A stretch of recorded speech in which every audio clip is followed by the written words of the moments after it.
Okay, so good morning everyone. So next move on to the next current affairs topic. So that is regarding Andhra Pradesh handloom sector schemes anamata. So recently August 7th as it is the National Handloom Day. On that particular day actually AP cabinet ఏంటంటే it approved three schemes for the specifically for handloom sector. Okay. So in order to revitalize the handloom sector and to uplift the Viva community, three schemes అనేది initiate చేశారు. Okay, అందులో ఒకటి వచ్చేసరికి free electricity scheme. Okay, and second one వచ్చేసరికి 5% of GST exemption, and third thing వచ్చేసరికి the revival of this thrift fund అనమాట. So let's understand so ఏమేమి initiates and దాని కింద ఎలా బెనిఫిట్ అవుతున్నాయి ఈ స్కీమ్స్ అనేది పర్టికులర్లీ వీవర్ కమ్యూనిటీకి అనేది చూద్దాం. సో ఫస్ట్ ఆఫ్ ఆల్ వచ్చేసరికి ఫ్రీ ఎలక్ట్రిసిటీ స్కీమ్. ఈ ఫ్రీ ఎలక్ట్రిసిటీ స్కీమ్ అనేది స్పెసిఫికల్ గా జనరల్ గా handloom sector. Okay, so handlooms ఉంటాయి అండ్ పవర్ లూమ్స్ ఉంటాయి కదా. సో హ్యాండ్లూమ్ వీవర్స్ ఎవరైతే ఉన్నారో హ్యాండ్లూమ్ వీవర్స్ కి యాన్యువల్ గా 200 యూనిట్స్ ఫ్రీ ఎలక్ట్రిసిటీ అనేది ప్రొవైడ్ చేస్తున్నారు. And moreover power loom weavers కి ఏంటంటే 500 యూనిట్స్ ఆఫ్ ఫ్రీ ఎలక్ట్రిసిటీ అనేది యాన్యువల్ గా ప్రొవైడ్ చేస్తున్నారు. సో దీని ద్వారాగా హ్యాండ్లూమ్ వీవర్స్ కి ఏంటంటే ఆల్మోస్ట్ 15,000 రూపీస్ సంవత్సరానికి వాళ్ళు they can able to save అనమాట. సంవత్సరానికి ఒక 15,000 వాళ్ళు సేవింగ్స్ అనేది పెట్టుకోవచ్చు ఖర్చు అవ్వకుండా. And moreover for this power loom weavers ఎవరైతే ఉన్నారో so they can save up to 32,000 అనమాట. సో ఈ విధంగా ఆపరేషనల్ కాస్ట్ అనేది రెడ్యూస్ చేస్తున్నారు ఈ ఫ్రీ ఎలక్ట్రిసిటీ ఇవ్వడం వల్ల. సో ఆపరేషనల్ కాస్ట్ ఏదైతే ఉందో ఈ ఆపరేషనల్ కాస్ట్ ని వాళ్ళు రెడ్యూస్ చేస్తున్నారు. ఎప్పుడైతే operational cost of production reduce అయిందో సో ఆటోమేటిక్గా they revenue may increase because we already know so profit is nothing but so what is the formula? So profit is nothing but your revenue minus cost of production, right?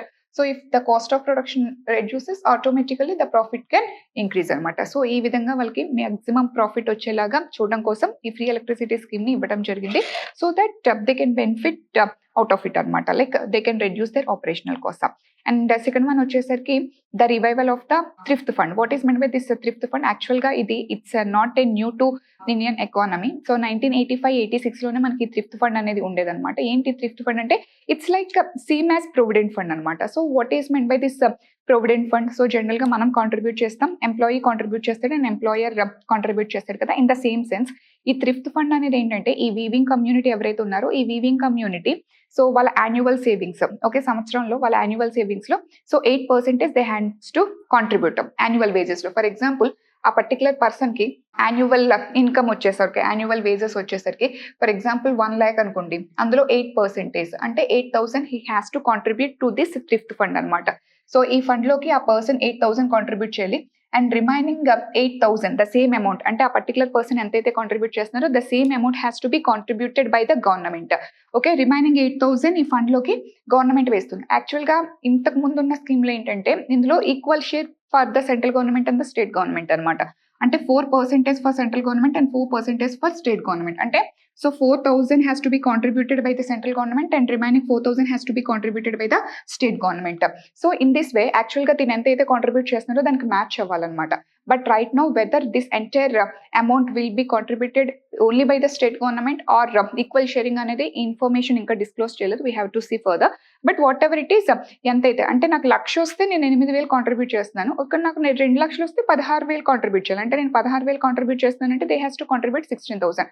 So that contribution levels అనేది vary from person to person అనమాట. So annual incomes ఏవైతే ఉన్నాయో annual savings ఏవైతే ఉన్నాయో or maybe wages ఆ amounts నుంచి వాళ్ళు contribute, not savings, typical గా వాళ్ళ ఇన్కమ్స్ లోనే 8% they has to contribute this fund. So దీనికోసం ఈ 25-26 ఇయర్ కి సో 5 crore rupees ఎలొకేషన్ అనేది చేసింది. Only for this year allocation అనేది చేసింది. అంటే ఇప్పుడు ఇది ఏదైతే కాంట్రిబ్యూట్ చేయాలో సో ఈ కాంట్రిబ్యూట్ అనేది గవర్నమెంట్స్ చేయాలి కదా. సో దానికోసం ఈ పర్టికులర్ ఇయర్ కోసం 5 కోట్లు ఏంటంటే ఈ ఫండ్ కి కాంట్రిబ్యూట్ చేసింది దిస్ ఏపీ గవర్నమెంట్ అనమాట. దాని గురించే మాట్లాడుతున్నారు. So thrift fund, so thrift fund అంటే it's same like provident fund. అంటే ఈ ఫండ్ లో అమౌంట్ ఏంటంటే లైక్ ఈ వీవర్ కమ్యూనిటీ ఎలా యూస్ చేసుకో. సో ఎవ్రీ ఇయర్ ఏదైతే ఉందో వాళ్ళు కాంట్రిబ్యూట్ చేస్తారు. Central government and state government they both whatever maybe the complete government it will contribute అంటే మ్యాచ్ అవ్వాలన్నమాట. వీళ్ళు ఎంత కాంట్రిబ్యూట్ చేస్తున్నారు, వీళ్ళు 8,000 అంటే ద సేమ్ 8,000 వాళ్ళు కూడా వేస్తారు.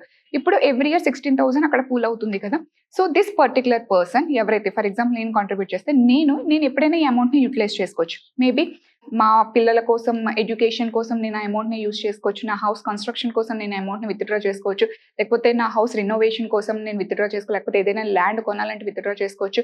Okay, for example marriages purpose కోసం విత్డ్రా చేసుకోవచ్చు, మెడికల్ ఎక్స్పెన్సెస్ కోసం విత్డ్రా చేసుకోవచ్చు. సో వాట్ ఎవర్ నా పర్సనల్ ఎక్స్పెన్సెస్ ఏవైతే ఉన్నాయో సో వేటి కోసమైనా నేను విత్డ్రా చేసుకోవచ్చు. ఆ అమౌంట్ అనేది వాళ్ళకి బెనిఫిట్ అవుతుంది. సో దట్ వాళ్ళకి ఏంటంటే ఒక టైప్ ఆఫ్ ఫైనాన్షియల్ కుషన్ అనేది ఇస్తుంది అనమాట, ఒక బ్యాకప్ సపోర్ట్ అనేది ఇస్తుంది.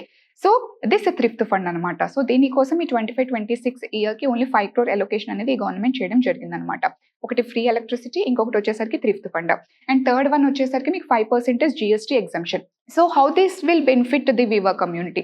సో జనరల్గా ఎవ్రీ ప్రొడక్ట్, సో మనకి ట్యాక్సెస్ ఏవైతే ప్రొడక్షన్ ట్యాక్స్ ఉంటుంది అండ్ ప్రొడక్ట్ ట్యాక్స్ ఉంటుంది. So GST is a typical indirect tax కాబట్టి.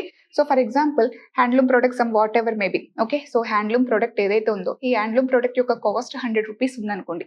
సో దీని మీద జనరల్గా GST పడితే ఫర్ ఎగ్జాంపుల్ టిపికల్గా ఒక 18 రూపీస్ పడింది అనుకుందాం, 180 rupees. So the indirect tax will increase the price of the product. Yes, so indirect tax వల్ల ప్రొడక్ట్ యొక్క ప్రైస్ అనేది ఇంక్రీజ్ అవుతుంది. దట్స్ వై ఈ GST అమౌంట్ ఏదైతే ఉందో దీన్ని ఎగ్జంప్షన్ ఇచ్చారు. అంటే GST ఇంపోజ్ చేయదని కాదు, ఇంపోజ్ చేస్తారు. ఓకే, బట్ ఇప్పుడు ఈ అమౌంట్ ఎవరైతే కడతారో అది స్టేట్ గవర్నమెంట్ సెంట్రల్ గవర్నమెంట్కి కడుతుంది అనమాట. Okay, so consumer is not paying. టిపికల్గా ఇది ఎవరు పే చేయాలి? కన్స్యూమర్ పే చేయాలి. అంటే ప్రొడక్ట్ యొక్క కాస్ట్ 100 రూపీస్, 18 రూపీస్ GST, 118. అంటే కన్స్యూమర్ పే చేయాలి 118 రూపీస్. సో దీనివల్ల కన్స్యూమర్కి ఏంటంటే ఈ ప్రొడక్ట్ యొక్క ప్రైస్ చాలా ఎక్కువగా ఉన్నట్టు అనిపిస్తుంది అనమాట. ఇప్పుడు 5% ఆఫ్ GST ఎగ్జంప్షన్ అంటే ఈ 18 రూపీస్ స్టేట్ గవర్నమెంట్ కట్టేస్తుంది అనమాట. ఓకే, స్టేట్ గవర్నమెంట్ ఆ 18 రూపీస్ కట్టేసి సెంట్రల్ గవర్నమెంట్కి ఇచ్చేస్తుంది. అంటే ఇప్పుడు ప్రొడక్ట్ యొక్క ప్రైస్ స్టిల్ 18 రూపీస్, 118 రూపీస్ అయినా ఇందులో కస్టమర్ 100 రూపీస్కే కొనుక్కుంటాడు అనమాట. ఇది ఈ 18 రూపీస్ ఏదైతే ఉందో స్టేట్ గవర్నమెంట్ పే చేస్తుంది కాబట్టి. సో కస్టమర్కి ప్రొడక్ట్ ఎంతలా కనిపిస్తుంది? 100 రూపీస్లా కనిపిస్తుంది. 118 రూపీస్ ప్రొడక్ట్ కాస్త కస్టమర్కి ఎలా కనిపిస్తుంది? 100 రూపీస్. సో దీనివల్ల ఏంటంటే ప్రొడక్ట్ యొక్క ప్రైస్ అనేది డిక్రీజ్ అవుతుంది. ప్రొడక్ట్ యొక్క ప్రైస్ అనేది ఎప్పుడైతే డిక్రీజ్ అయిందో, so as we know, so if price decreases so automatically demand increases. So చాలా తక్కువకి వస్తుంది కదా అని చెప్పేసి everyone try to buy those products. ఎప్పుడైతే ప్రొడక్ట్స్ యొక్క ప్రైసెస్ బాగా తగ్గాయో ఆటోమేటిక్గా వాటికి డిమాండ్ అనేది పెరిగి so that year round employment అనేది ప్రొవైడ్ అవుతుంది లైక్ ది వీవింగ్ కమ్యూనిటీకి అని చెప్పేసి దానికోసం 5% ఎగ్జంప్షన్ అనేది ఇవ్వడం జరిగింది. So you have to understand how this 5% exemption will be helpful for this weaving community. So ఈ ఇండైరెక్ట్ ట్యాక్స్ ఏదైతే ఉందో దానివల్ల ప్రొడక్ట్ యొక్క ప్రైసెస్ అనేవి ఇంక్రీజ్ అవుతాయి. సో ఇప్పుడు దానికోసం ఏంటంటే ఎగ్జంప్షన్ ఇచ్చడం వల్ల ఆ ప్రొడక్ట్ ఏంటంటే ఆ ట్యాక్స్ కట్టాల్సిన అవసరం లేదు కన్స్యూమర్. సో కన్స్యూమర్కి ఆ ప్రైసెస్ లైక్ ఆ ట్యాక్స్ కట్టాల్సిన అవసరం లేకపోవడం వల్ల ఆ ప్రొడక్ట్ ఏదైతే ఉందో అది చీపర్గా అనిపిస్తుంది అనమాట. సో దానివల్ల ఎప్పుడైతే చీపర్గా అనిపిస్తుందో he ten to buy more products. So దానివల్ల మోర్ ప్రొడక్ట్స్ లైక్ డిమాండ్ పెరిగినప్పుడు ఆటోమేటిక్గా weaving community will produce more products. So దానివల్ల ఇయర్ లాంగ్ ఎంప్లాయ్మెంట్ అనేది వాళ్ళకి ప్రొవైడ్ అవుతుంది, వాళ్ళ ప్రొడక్ట్స్కి డిమాండ్ అనేది పెరుగుతుంది. అయితే మరి ఈ అమౌంట్ ఏంటి మేడం కంప్లీట్ ఎగ్జంప్షన్ అంటే? సో దిస్ 18 రూపీస్, ఈ 18 రూపీస్ ఏదైతే ఉందో this amount will be paid by the state government to the central government. As we know, so GST అనేది సో జనరల్గా ఇంటర్ స్టేట్, ఓకే, నాట్ టిపికల్గా centre state equal distributions అనేవి ఉంటాయి కదా, as you know. So this amount has to be paid by the state government to the central government అనమాట. Okay, ఇది 5% GST exemption. So ఆ విధంగా కూడా state government, AP state government is providing some relaxation for this products అనమాట. Okay, in order to boost their incomes అనమాట. Okay, so ఈ విధంగా 3 schemes అనేది లాంచ్ చేసింది in order to bolster the handloom sector అనమాట, to revitalise the handloom sector. ఒకటి వచ్చేసరికి మనకి free electricity, so that they can save handloom వీవర్స్కి అయితే సో ఆ సంవత్సరానికి 15,000 సేవ్ చేసుకోవచ్చు. లైక్ పవర్లూమ్ వీవర్స్ అయితే ఏంటంటే సంవత్సరానికి 32,000 సేవ్ చేసుకోండి. ఆపరేషనల్ కాస్ట్ రెడ్యూస్ అవుతుంది. 5% GST ఎగ్జంప్షన్స్ వల్ల సో వాళ్ళ ప్రొడక్ట్స్ కి డిమాండ్ అనేది పెరుగుతుంది. And thrift fund, so same amount contribution అనేది చేస్తుంది కాబట్టి దే కెన్ యూజ్ వాళ్ళ పర్సనల్ ఎక్స్పెన్సెస్కి ఏదైనా దాన్ని యూజ్ చేసుకోవచ్చు అనమాట. సో ఈ విధంగా హ్యాండ్లూమ్ సెక్టర్ని రివైటలైజ్ చేయడం కోసం సో రీసెంట్గా నేషనల్ హ్యాండ్లూమ్ డే రోజున సో యాక్చువల్గా ఈ స్కీమ్ని లాంచ్ చేయడం జరిగింది అనమాట. సో దీనికోసం లైక్ అపార్ట్ ఫ్రమ్ దీనితో you have to understand one more thing. So ఎంత అమౌంట్ దీనికోసం కాంట్రిబ్యూట్ చేసిందంటే 648.49 అప్రాక్సిమేట్లీ రఫ్ ఫిగర్స్ గుర్తుపెట్టుకోండి 650. ఓకే, సో 650 crores దీనికోసం లైక్ అమౌంట్ అనేది ఖర్చు పెట్టిందని చెప్పేసి అని అనుకోవచ్చు అనమాట. ఓకే, అపార్ట్ ఫ్రమ్ దట్ యాక్చువల్గా దీంతో రిలేట్ చేసి you have to understand this national textile policy, not exactly national, యాక్చువల్గా ఇది ఏపీ అనాలి కాబట్టి సో ఏపీ ట్యాక్ 4.0 అని చెప్పేసి అంటాం అనమాట. So what is meant by this AP TAC 4.0? So AP TAC 4.0 అంటే AP textile apparel and garments policy అనమాట. స్పెసిఫిక్గా టెక్స్టైల్ అపెరల్ అండ్ గార్మెంట్స్ ఈ ఇండస్ట్రీని బూస్టప్ చేయడం కోసం ఈ పాలసీని రోల్ అవుట్ చేసింది ఆంధ్రప్రదేశ్ అనమాట. సో ఎందుకు ఈ పాలసీని రోల్ అవుట్ చేసింది? It will also be implemented from 2024 to 2029. ఈ పాలసీ యొక్క మేజర్ ఎజెండా ఏంటంటే మన దగ్గర యాన్ ఏదైతే ఉందో యాన్ యొక్క వాల్యూ అడిషన్ మన దగ్గర జరుగుతుంది. యాన్ అనేది మనం ప్రొడ్యూస్ చేయగలుగుతున్నాం, not an big issue. But what is the major issue was ఈ యాన్ తర్వాత ఇది ఫ్యాబ్రిక్ కింద కన్వర్ట్ చేసే ప్రాసెస్ లో ఈ వాల్యూ అడిషన్ చేస్తాం కదా, యాన్ తర్వాత నుంచి వాల్యూ అడిషన్ చేసి ఫ్యాబ్రిక్ కింద ఏదైతే కన్వర్ట్ చేస్తామో, ఓకే, సో ఈ value addition out of the state Andhra Pradesh కి బయటికి వెళ్ళిపోతుంది అనమాట, ఫ్యాబ్రిక్ కింద కన్వర్షన్ జరిగే ఈ వాల్యూ అడిషన్. సో దానివల్ల ఎంప్లాయ్మెంట్ జనరేషన్ కూడా ఇక్కడ పెద్దగా జరగట్లేదు. సో దానివల్ల సో ఈ ఇన్వెస్ట్మెంట్ ఈ పాలసీ ద్వారాగా, ఓకే, దిస్ ట్యాగ్ 4.0 పాలసీ ద్వారాగా ఏంటంటే లాట్ ఆఫ్ ఇన్వెస్ట్మెంట్స్ ని అట్రాక్ట్ చేద్దాం అనుకుంటుంది. సో దట్ ఈ యాన్ నుంచి ఫ్యాబ్రిక్ కింద కన్వర్ట్ చేసే ఈ ప్రాసెస్ ఏదైతే ఉందో that process has to be done with in the state it self అనమాట. సో దాని ద్వారా ఏంటంటే value addition will be done with in the state it self. దానివల్ల ఏంటంటే employment generation will also be done with in the state it self అనమాట. So ఈ policy యొక్క major agenda అదే. సో ఈ టెక్స్టైల్ పాలసీ స్పెసిఫిక్గా ఏంటంటే ఏపీ ట్యాగ్ 4.0 అని చెప్పేసి అంటాం. Okay, textile apparel and garment policy of 4.0 or 4.0. So దీని కింద ఏంటంటే it want to attract the investments in textile industry, garment industry, apparel industry. Specific గా value addition has to be done in the conversion of yarn into fabric అనమాట. So ఈ value addition yarn నుంచి fabric కింద బయటికి వెళ్ళిపోతుంది, అది out of state వెళ్ళకూడదు, with in state జరగాలి.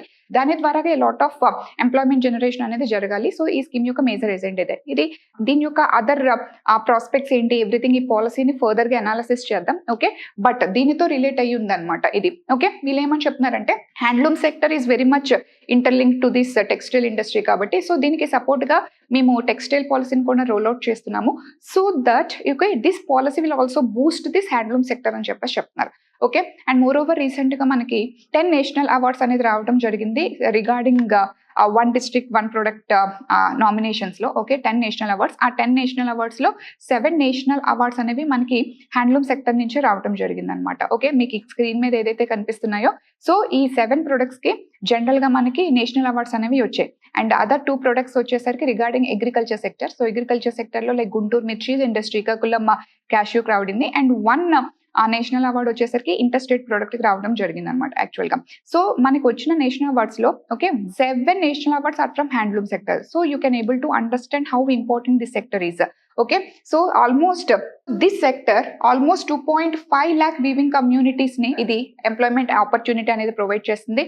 Can you able to imagine the worth of this sector? Okay, it can. So దీని యొక్క వర్త్ ఇండస్ట్రీ మార్కెట్ వాల్యూ ఎంత తెలుసా? 1300 crore ఇండస్ట్రీ అనమాట. ఓన్లీ దిస్ హ్యాండ్లూమ్ సెక్టర్ అనేది 1300 crore ఇండస్ట్రీ యాక్చువల్ గా. So ఈ ఇండస్ట్రీని సో మల్టిపుల్ వేలో స్ట్రాటజికల్ గా పాలసీస్ లాంచ్ చేస్తూ బోల్స్టర్ చేసుకోగలిగితే it can create multiple opportunities for the AP youth అనమాట. Okay, so that's why they have launch this 3 schemes in order to benefit the weaving community. Yes, thank you.